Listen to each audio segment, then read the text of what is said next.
Pemirsa, akibat cuaca buruk, sebuah kapal pengangkut alat berat yang hendak berlayar dari Weda Halmahera Tengah menuju Sorong, Papua mengalami kecelakaan di perairan Halmahera Selatan.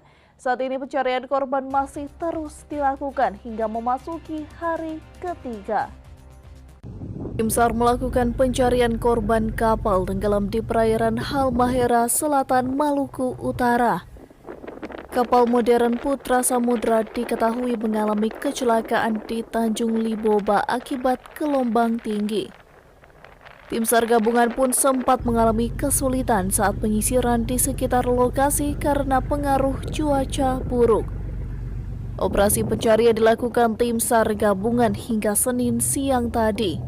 3 korban berhasil ditemukan kemudian dievakuasi menggunakan perahu karet. Kepala Basarnas Ternate Fatur Rahman mengatakan 3 korban tersebut 2 diantaranya selamat dan 1-nya meninggal dunia.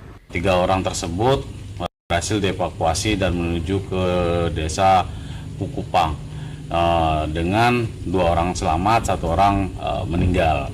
Nah, dari hasil tersebut 2 orang masih dalam pencarian. Jadi dari total awalnya adalah 7 orang, setelah digali secara keseluruhan sebanyak 9 orang korban yang ada di kapal tersebut. Nah, saat ini 2 orang masih dalam pencarian oleh tim SAR gabungan. Diketahui kapal pengangkut sejumlah alat berat yang hendak berlayar dari Weda Halmahera Tengah menuju Sorong, Papua.